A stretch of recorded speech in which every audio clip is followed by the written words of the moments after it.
We recently made a video about the worst American vice presidential picks in history, and you can watch it by clicking the link below. And it sparked a lot of interest, so we figured we'd take a deep dive into one of the most notorious VPs ever. Spiro Agnew, one of the most controversial figures in American political history, began his career with little fanfare. Born in Baltimore, Maryland in 1918, Agnew came from a modest background. His early career was far from extraordinary, practicing law in Baltimore and dabbling in local politics. However, the post-World War II political climate allowed Agnew to gradually rise through the ranks of Maryland politics, where he first gained attention. Agnew's real breakthrough came in 1966 when he won the gubernatorial race in Maryland, becoming the state's governor.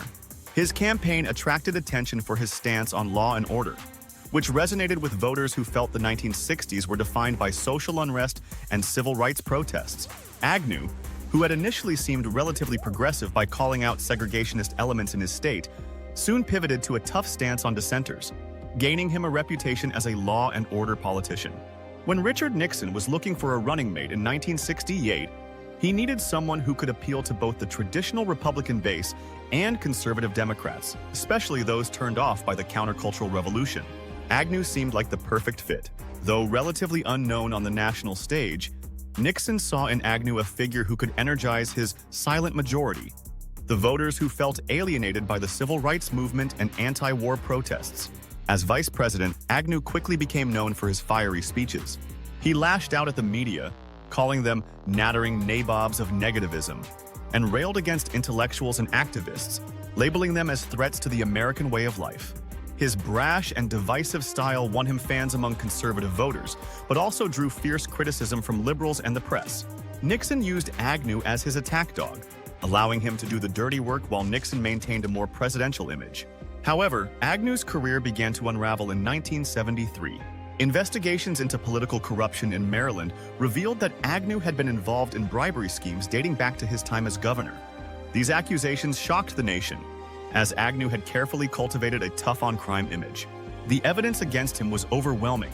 Cash payments delivered in manila envelopes, systematic kickbacks from contractors, and Agnew's signature approving the transactions. Even more scandalous was the fact that Agnew continued to accept bribes while serving as vice president. As the Watergate scandal engulfed Nixon's administration, Agnew's legal troubles intensified. In October 1973, amid mounting pressure and the threat of impeachment, Agnew became the first vice president in U.S. history to resign due to criminal charges. He pleaded no contest to tax evasion and was forced to pay fines and restitution. His resignation shocked the nation, and Gerald Ford was quickly appointed to replace him. Agnew's political downfall was unprecedented. While Watergate is often remembered as the defining scandal of the Nixon era, Agnew's resignation marked the first major crack in the administration. After leaving office, Agnew retreated from the public eye, writing a memoir and dabbling in business ventures. But his reputation never recovered, and he became a cautionary tale of political corruption at the highest levels of power. In retrospect, Agnew's legacy is overshadowed by scandal. His hardline stances on law and order, once considered bold, are now viewed as polarizing and reactionary.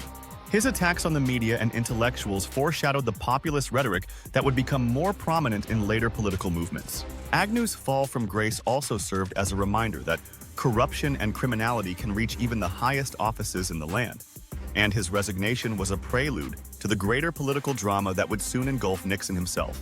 Ultimately, Spiro Agnew's story is one of ambition, power, and downfall. From his meteoric rise in Maryland politics to his dramatic resignation, Agnew's career is a reflection of the volatile political climate of the 1960s and 1970s. While he may be a lesser-known figure today, his impact on American political history is undeniable, serving as both a warning and a reminder of the fragility of political careers.